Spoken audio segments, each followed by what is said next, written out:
Really solid quarter. Let's just talk about execution. How agile did you need to be over the last 12 months to adjust to this trade story?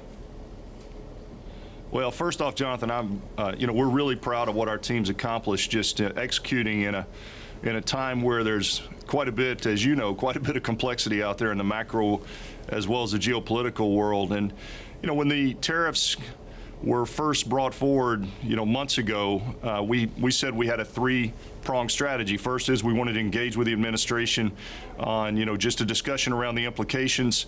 Secondly, we would do what we always do, which is we would continue to adapt our supply chain globally based on what's going on. We have a global distributed supply chain that is, over 10 or 12 countries around the world. And then the third thing we said is where we have to, we will look at price increases.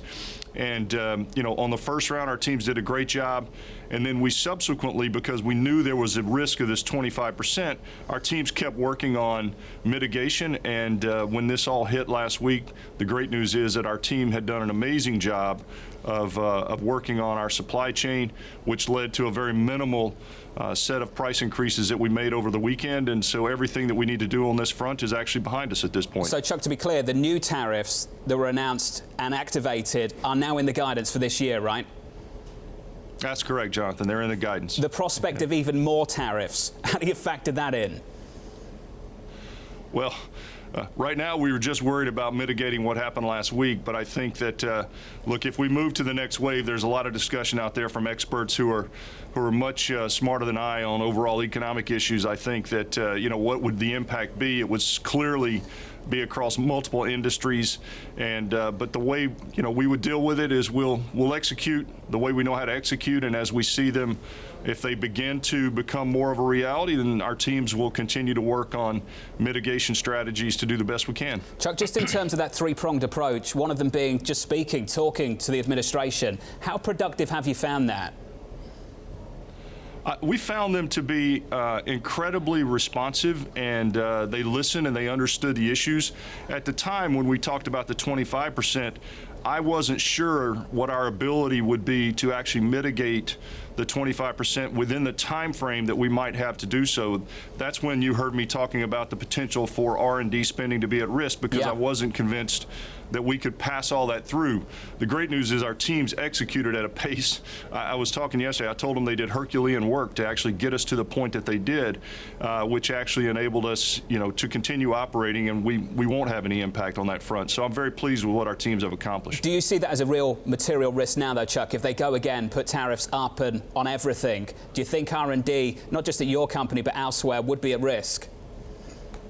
I think that if these tariffs expand across the board, the implications in other industries, I clearly don't understand. That we'll have to see what we hear from those. But I think in our case, we'll continue to do the things we've been doing, and our intent would be to mitigate it, to the same extent that we have in the last week or so, because we do believe that right now is a time where we need more innovation than we've ever delivered before. So our intent would be to continue to innovate and not have anything get in the way of doing that. Chuck, looking at what you have been doing has been quite phenomenal. The amount of subscription revenue coming from the software side, up to 65%. It has grown a lot year over year.